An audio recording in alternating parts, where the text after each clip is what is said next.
Hello and welcome to World Talks here on TVP World. My name is Anna Kalczyńska. Starting Thursday, September 25th, Poland will reopen its border crossings with Belarus.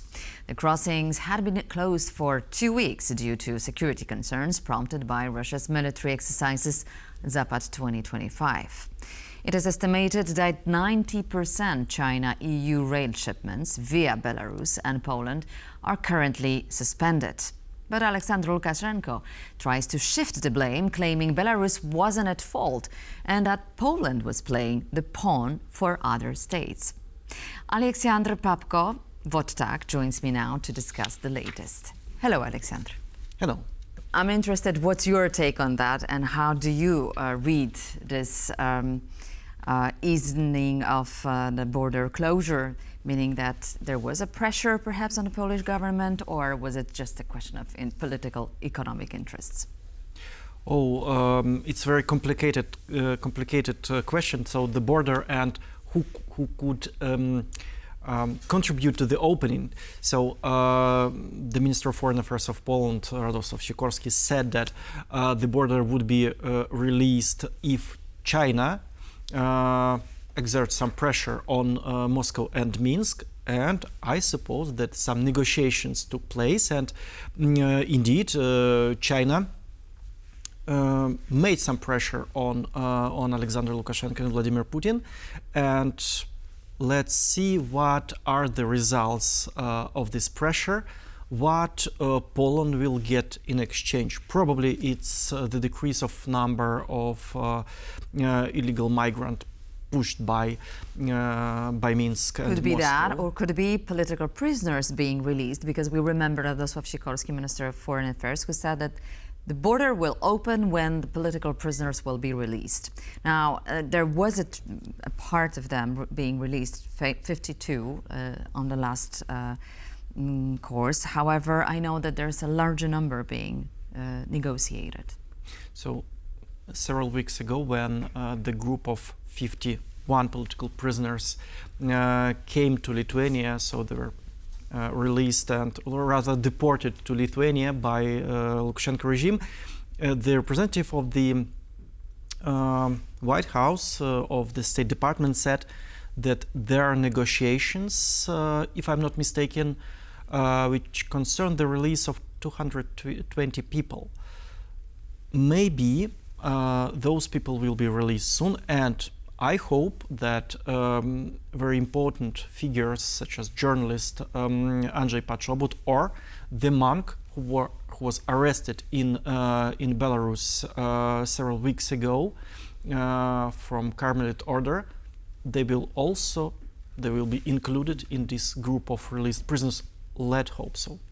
We have seen something that we haven't seen for many months, if not years, that Andrzej Papko, this freedom activist and famous Polish journalist, was visited by Angelika Borys, and she was able to testify to pass regards from him and saying that he's in relatively good psychological condition. So is that also a sign on the part of Lukashenko's regime that he was able to be visited by someone from the Western world? Obviously, it is a sign. It's a sale offer, I would say, but we still don't know whether it is a sign that Andrzej Papko will be released soon, or just the invitation to make a bargaining around his person. Let's remind our viewers that Andrzej Papko declines the possibility of leaving Belarus. He wants to stay in the country. This is the condition sine qua non for his release. I mean, the Lukashenko regime demands him to leave, and so this is the biggest problem. But however, there are some, well, cracks, let's say, in this policy, very stiff policy of Aleksandr Lukashenko. Lately, Viktor Hrenin, Belarusian Minister of Defense, said that Belarus is not interested in escalating the conflict with West, with Poland especially. Are these simply words, or should we read it as a larger strategy on the part of Lukashenko of balancing act? As about the wording of Krenin, he's changing his mind very often. So it's not his own words, but it's something sent from above. First, let's remind these Zapad drills, military drills of Russia and Belarus. First, they declared that it will be the scale will be like low down. Will be reduced, diminished, and after several months after, he suddenly declared that they will test the deployment and possible use of nuclear weapons against the West, and now he says again that Belarus is not interested, Minsk is not interested in worsening the relations with the West. So. It's always better to listen to some independent experts. According to Danish and Estonian intelligence, indeed, those Zapad exercises were not to the extent expected, right? They were not that large as it was feared. However, they were not defensive. Those were offensive drills.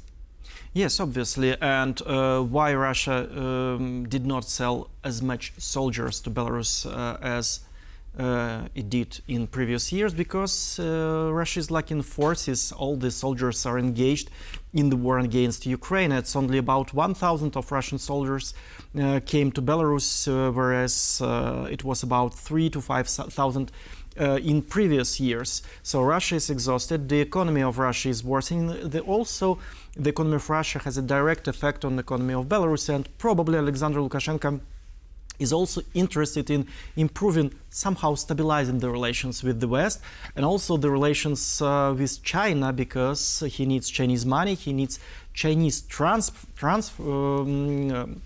through the Polish-Belarusian borders. I would like to remind that about 92%, if I'm not mistaken, of overland Chinese transport goes through Belarus and Poland. So it is very important landway to Europe. However, it's the main one. However, it can be diverted.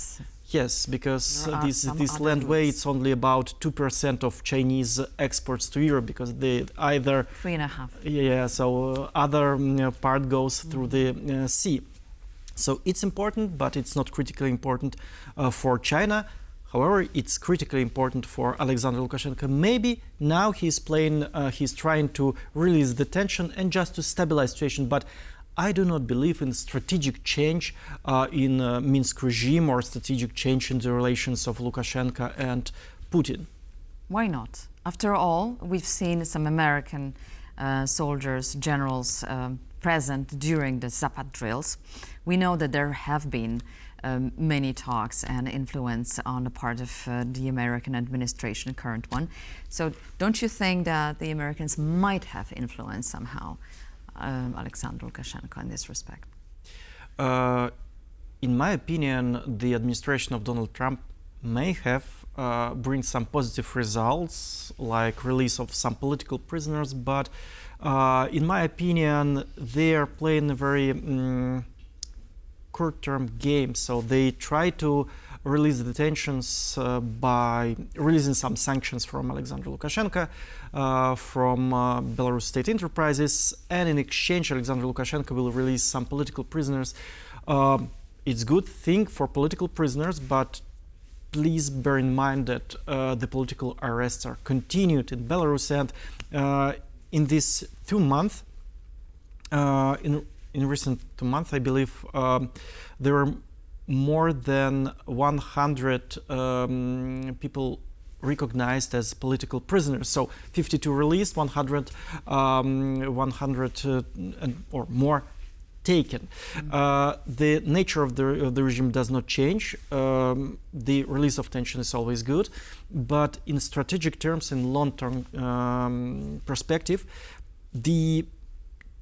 there is no change. So Aleksandr Lukashenko is still a very harsh dictator. He is still economically and politically dependent on Vladimir Putin, and Vladimir Putin can always use his territory to threaten the neighboring countries.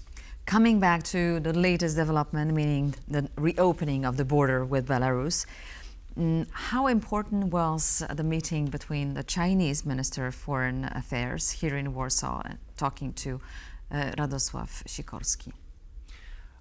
I believe that it was a key event, and probably the visit of 1E was even more important to the closure of this border than Zapad drills.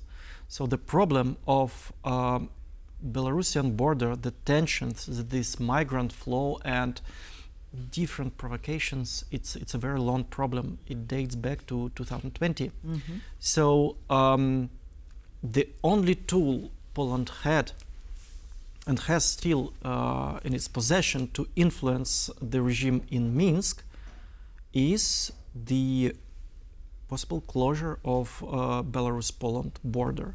Obviously, it's harmful for Poland too, it's harmful for European allies of Poland, but if Poland wants to release some very important civic activists in Belarus, or just decrease the number or solve the problem of illegal migration, which is state organized. Mm-hmm. I just want to stress it. So the only tool in Poland's disposal is to close the border. And in my opinion, it was done at great extent because it was a visit of Chinese foreign minister to Poland. And as I said, China is the only actor who can really influence Aleksandr Lukashenko and Vladimir Putin. So what did we get in exchange? Do you believe that the pressure from the border will be eased on the border? Let's see.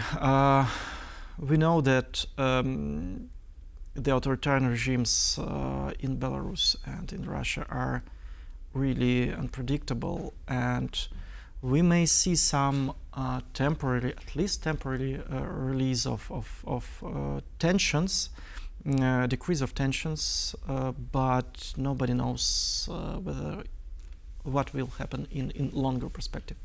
Aliaksandr Papko, Vodtak journalist, thank you so much for joining us this evening, Aleksandr. Thank you much. And thank you for watching World Talks on TVP World. Please stay tuned and see you soon.